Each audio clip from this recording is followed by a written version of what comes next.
Are the criteria like concrete and understandment is factors of great art? So, Like, the is fact it that is something is easily understandable, is it a virtue? yeah, like if we make pop song, yeah, we're making pop song. Yeah. It should be like concrete and understandable for audience. Is it will be like great art, or it just like pop, like this, like Well, negative? let's see two things actually. Now I remember something that I want to discuss. Like, let me see if I can find it quickly. It's like let me see here something like. I mean, the first thing we're gonna ask is like, what is a virtue? So, yeah, wait.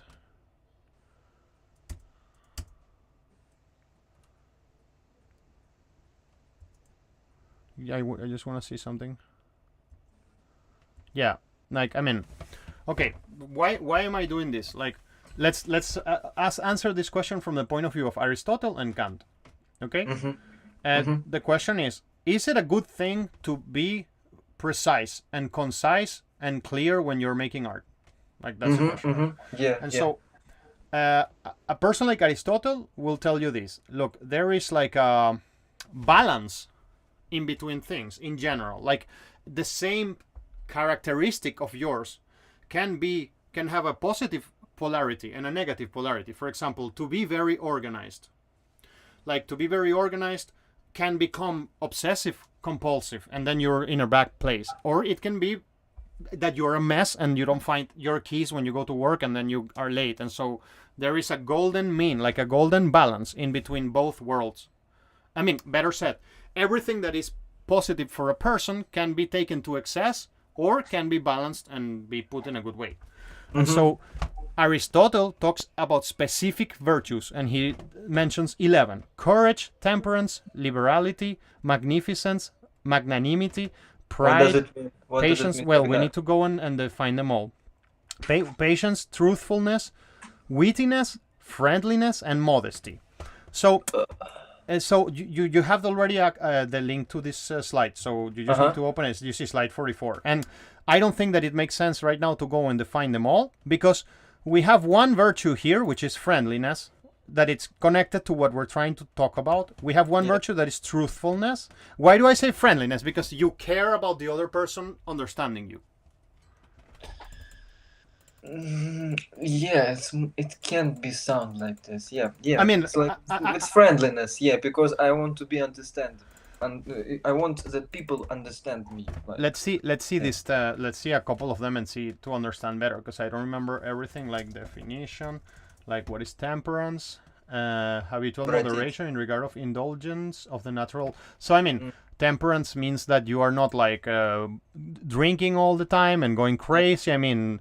And you what see, is like magnanimity? Magnanimity. I have an idea, but I want to define it before I.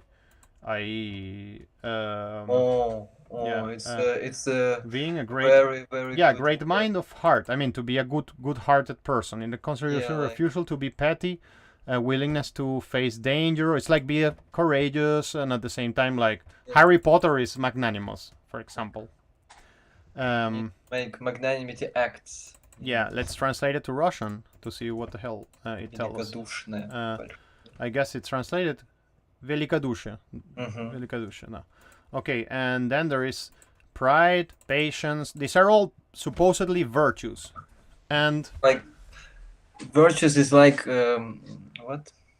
Virtue. What? How is it translated? Virtue. It's something positive of the human. It's like a. That's yes. No. And so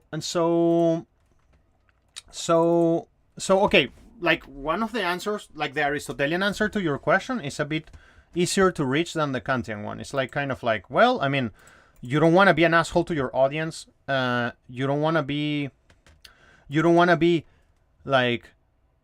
I mean, see it from, like an isolated, see it from the point of view of temperance. Like you don't want to be drunk in your own musical ideas that it's all so impossible to understand that then I don't know, you're sort of like so far away. You want to be humble, you want to have modesty. I want to be like health minded, like you know, like I want And that so my art will sound healthy. And so, Yeah. yeah, I mean, so in that sense, seeking to find a balance between all of these ideas is not a compromise. It's more like a search for protecting those virtues. Like, you see, like I remember this chart here. This is like Aristotelian kind of like the extremes of those virtues, you know, like for example, fear and confidence. Like the excess of fear and confidence is to be rash, to be very heavy on people, and the middle of ground of this is courage, and the lack of this is cowardice.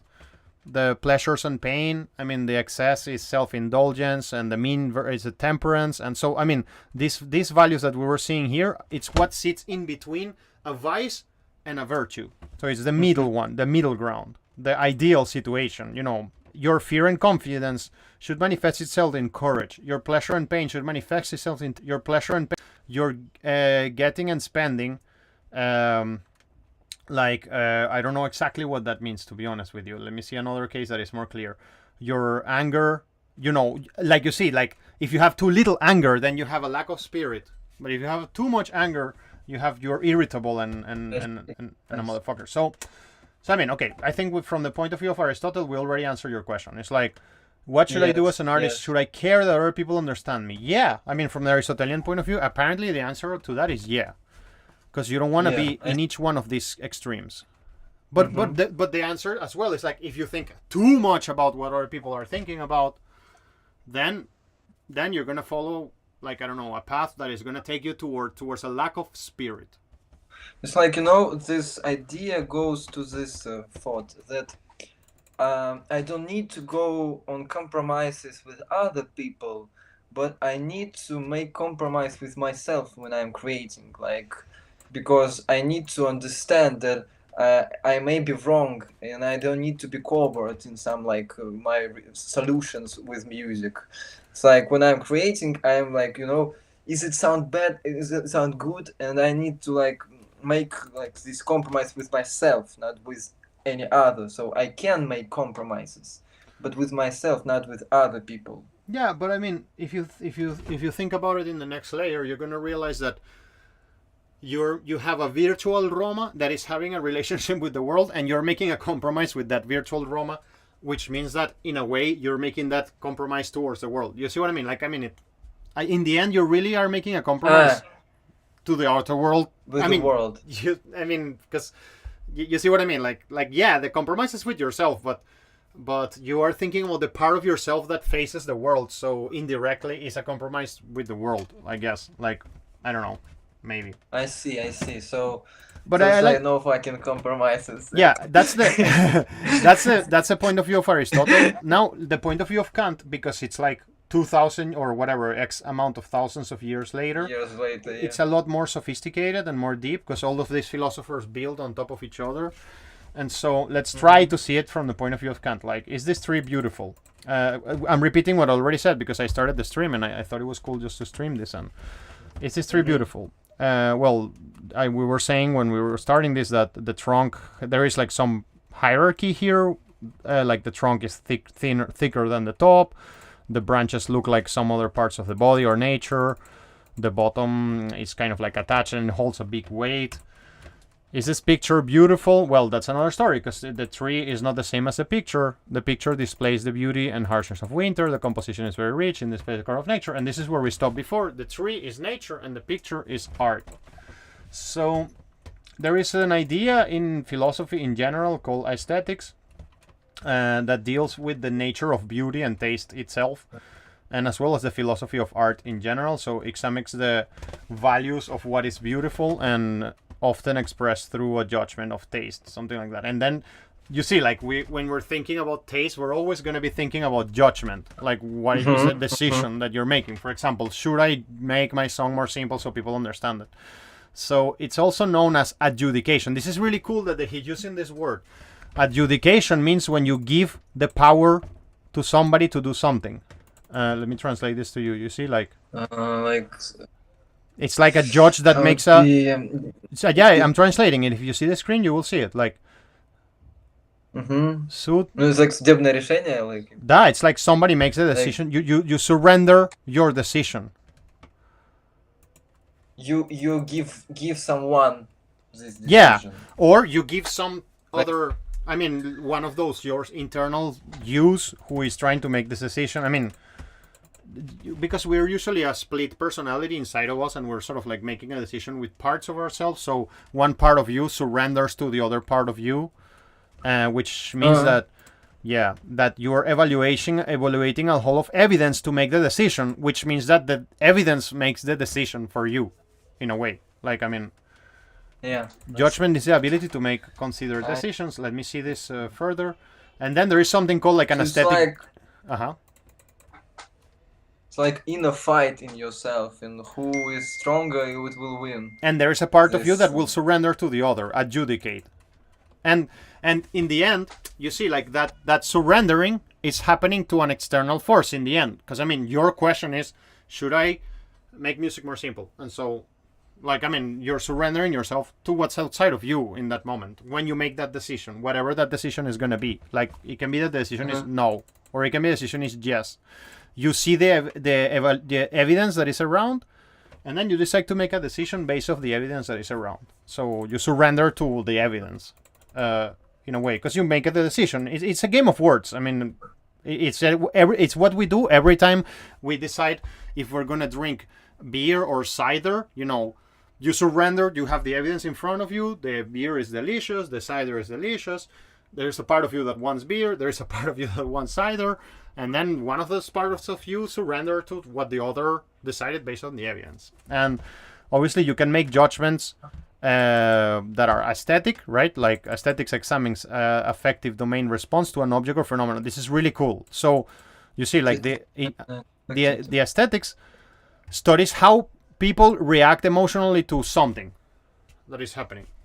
So judgments of aesthetic rely on the ability to discriminate at the level of what people feel and experience, like and see. Aesthetic judgments usually go beyond sensory discrimination. So the meaning of this is that the judgments of aesthetics are connected to the fact that people are making decisions at the level of their senses. I mean, they're looking at something and then deciding something about it. Like, I mean, after they look at it. Well, I mean, I'm getting a bit lost there because I don't remember this so well. Let me continue and see if this makes a bit more sense now, later. So it's like when we make this decision, we're like more on this intuitive level, of feeling what we want to decide. But the aesthetics, it's like on a higher level than this intuitive. Correct. And it's like rational. You're thinking about a judgment of judgments. Yeah. Because I mean, that's deep. Other people are applying their judgment to what you will do, and so you're judging on the base of the judgment of others. Yeah. And so this carries on. It's gonna get to a really beautiful point. You will see. I hope.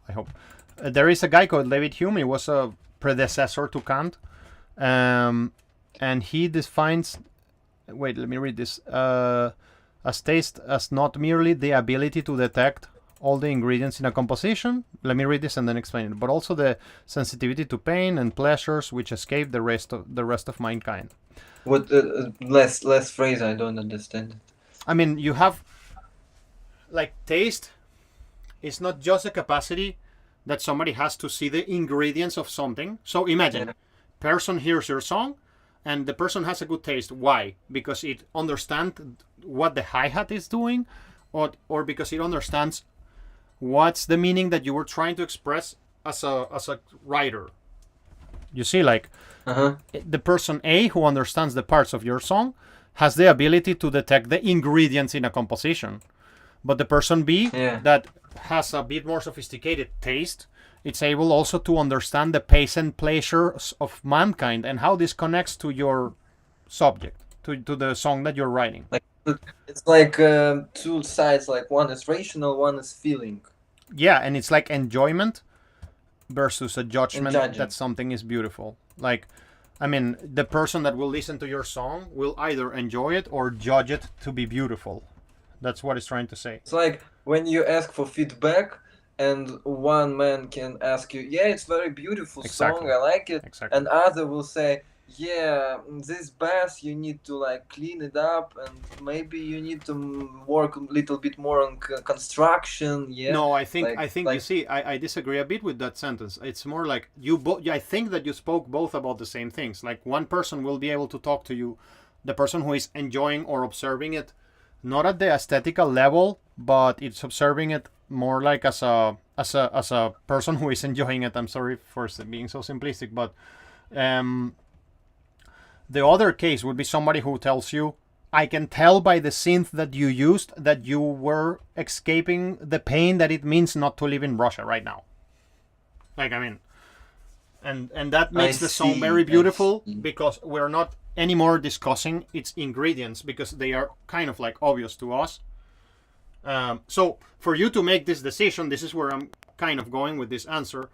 You need to understand that some people would be at the level of enjoyment and some people will be at the level of judgment. And so we can combine Aristotle and Kant here to give a bigger answer, which is sort of like, hey, it is a virtue to be able to not go to these extremes and to put yourself in the middle and make sure that people can enjoy your song, but at the same time that you don't push it so hard that your song, when it's judged by somebody who can appreciate its beauty, then the song falls apart because you went so far to get somebody to like your song that you just removed all the soul from it. Kind of thing. You see what I mean? I see, yeah. So I mean, I'm contradicting the first answer I told you before I started streaming. Like the answer was, I don't want to make compromises myself. But in that case, I'm falling into a negative aspect. According to Aristotle, I'm falling to a negative aspect of me. And that's not a virtue. There is no virtue in that. So you see, so it's like going to this thought that you can make something that will be likable for everyone. It will be a virtue. This one man who don't like it. It will be a virtue, but if you take it too far away, you will lose the soul of your composition. If you take it too far away on the other side, you would be in an area which is perhaps selfish, you know. Yeah, I see. So, okay, this continues because this is really where I'm going to go with this is really beautiful. Indeed, here I have a video about aesthetic appreciation. Like you can watch it, I guess. Look, for Immanuel Kant, enjoyment is the result when pleasure arises from sensation, but judging something to be beautiful has a third requirement. A sensation must give. I will explain you this because I remember this. A sensation must give rise to pleasure by engaging in reflective contemplation. So, imagine. Remember this song, "Come on, Barbie, let's go party." Yeah. Yeah. Like this is a song that can be enjoyed. Like, I mean, in the sense that maybe you're with some beers by the beach and you're a bit drunk, and then this song plays, and you're like, "Yeah, I remember this. Like when I used to hear the song, ha ha ha, great. I am enjoying the moment." But for a person like Kant, that song is not beautiful because it doesn't takes you into make a reflective contemplation. A reflective contemplation, it's mean like it's what you feel when you watch a movie and you stay like, oh fuck. You like can feel this empathy with the person, yeah. Yeah, and then you feel that something huge just happened, you know. Like you're feeling that it's connected with you, yeah. Like so his point is like something can be enjoyed but not beautiful at the same time, because what gives way to beauty is the fact that the object that you're seeing triggers reflective contemplation inside of you. Like if you see a drawing that I make, I mean, you will just see it. It's not gonna be even enjoyable because I draw terribly. But if you see a drawing by Bruegel, you're gonna stay there for 30 minutes and be like, "What the hell is this?" Like, and you're gonna think so much about it and get exposure to so many things. So you enter into reflective contemplation. His answer to what is something that is beautiful is something that triggers reflective contemplation. So you're back, continuing the answering of your question is like, if you're gonna push this, your adaptability to what people like, if you're gonna push it so far away that you will remove the reflective contemplation that can come out from your song, then you're removing the beauty out of your song. Okay. So, I mean, we're saying the same in a circle. It's like there has to be a balance between the two, but we're going deeper into the idea of Yeah, that. yeah, we're going deeper and like more meaningful. For me, Exactly, yeah. and giving a more meat to the answer. Like, reflective contemplation is the act of watching a great movie and then heading out to have some beers right after to discuss the movie until 4 a.m. with a friend. Oh, Spoiler alert! the best time of my Feels life. good. Yeah, it feels good. So, judgments of beauty are sensory, emotional, intellectual, all at once. You see, like when you're trying to make a decision if something is beautiful, you are at the level of your senses. What have I seen? What have I thought? What have I heard? Sorry. You're the level of the emotions, which is like what did I felt, and what is the context of this in the history of humanity. Like when you hear, I don't know, a record by The Smile, like for example, this is something that you know the trajectory of all Radiohead, like you know what happened before and the solo project of Tom York, and then this appears in the analysis of the whole history of humanity. And so then it becomes more or less beautiful. Like for example, when you listen, have you heard Moondog? Have you ever heard Moondog? Yeah, Yeah, I've heard Moondog, like when you yeah. hear Moondog and you understand that this is like 1920s, you're like, wow. Like I mean, Yeah, this when adds you're like more to reading the his beauty of it. biography, it's Yeah. became more like. So So I Kant, see, like if I say shortly, yeah, like for if you make music, yeah, like the song, for example, it should be like should be connectable for people, yeah, but when they hear it, they need to feel empathy, but it will be great if they like have a questions after the yes, song, yeah, and like and they have the food to think about, Kant yeah. will be more extreme about it, and it would say if they don't do that, then it cannot even be considered to be beautiful. Like if the listener is not left with reflection, this song stops being beautiful. It's empty, yeah. It's I empty. see. It can be enjoyed, but it's not beautiful. I see. And I then see. and then he keeps going. I mean, I'm gonna jump here, and he keeps going to this. Like this is amazing. Like if there's something higher than beauty, like something. I mean, this is gonna go around more definitions of beauty, but I mean, I just want to finish the answer, and I just want to leave you with this idea about this thing. It's like I was joking here, like according to Kant, what is higher than beauty is something that is called sublime, and I'm joking obviously about not the word, not the band, but the word sublime. And in aesthetics, I love this, man. This is one of this thing changed my mind, my life when I heard this idea that I'm gonna tell you. In aesthetics, the sublime is the quality of greatness, whether physical or moral, or intellectual, metaphysical, aesthetical, spiritual, or artistic. I'll explain you in a second, and you will see. I think that the sentence is very powerful. The term specially refers to a greatness beyond all possibility of calculation, measurement of imitation. Look at this. The sublime, according to Kant, when a volcano erupts, if I see it up close, I mean, if I'm too close to a volcano, I can die. But if I'm a little bit far away, I feel some sort of pleasure of seeing because I feel overwhelmed by nature. The starry sky makes me feel the immensity that I see and think of the heaven and earth. Nature is a powerful force that can crush me. The sublime is not the power or the infinity of nature. The sublime is the fact that I can resist that infinity of nature. Like when you let me put it in another way. I mean, why am I telling you this right now? It's like, all right, you can create a song. Then are you going to decide? I'm summarizing everything I just said. All right, you're going to create a song. Should I think about what other people think? Yes or no? We said Aristotle thinks yes. Okay, great. That's a good friend to have his opinion. It's better than Leo's opinion. Like Aristotle is Aristotle. That's super cool.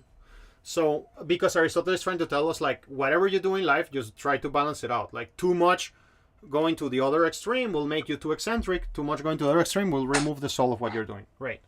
And then we move to Kant, and we try to see, like, okay, it seems like we can create something that it's enjoyable but not beautiful. So, I need to take what I learned from Aristotle, which is to balance things out, and not to take it so far so I remove the beauty of what I'm doing. And then we're adding another layer to this. It's like, okay, great, that's all cool. Is there something more beautiful than beautiful? I mean, is there something more deeper than beautiful? Now that we know that we can make something that's either beautiful or not, is there something more deeper than beautiful? And according to Kant, that thing is the sublime. And what is the sublime? When I stand in front of a volcano and I know that I can escape from the volcano, that's that relationship that I have as a microscopic entity that could be crushed by the volcano in any second. And that even though the volcano is so larger than me, I can still make a little boat and escape from it. Like, that is larger than anything else. That fact that even though nature can crush you, you can survive it. Like, that's a point of view of Kant. And if your art can produce that feeling, the feeling of like, holy shit, the little human can survive the volcano, then you are in a level that is even deeper than the sublime, like that, than the beautiful. Like, you see, like, the sublime is not the power. Oh my fucking god! It's like it start to connecting in my mind. The sublime is not starting to understand. Yeah, check it out. The sublime is not the power or infinity of nature. The sublime is the fact that I can resist that infinity of nature. I'm not a prisoner of the laws of nature. I can potentially create a little raft and escape the volcano. That's what this picture means. This is a very famous photo. Yes, I know it. Yeah. Yeah, it's like wanderer above the sea of fog. I mean, there is the infinity of the world, and I'm there looking at it. Like, isn't that incredible? It is. Above on it. Above. Yeah, and like, above. But So, isn't it like sounds that we place ourselves on the place of God? when we're trying to do that, are we putting ourselves in the place of God?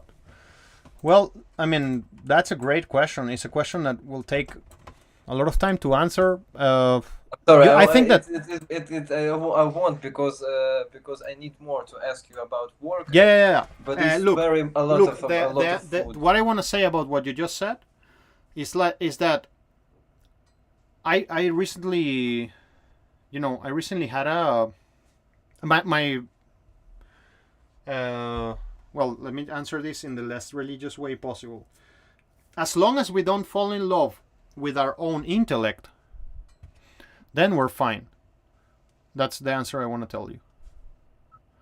What is the meaning of this? You see, look at this difference. Ta-da! I can make a raft and escape. And the other option is, I'm greater than nature. No, you're not greater than nature.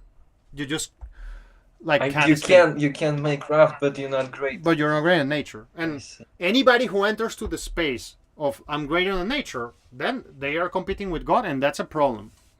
But as long as you remain grateful for the fact that you can escape, then everything is going to be fine, I think, in that sense. Because your question is really important. And what exactly Satanism means, the falling in love of your own intellect. Literally. I see.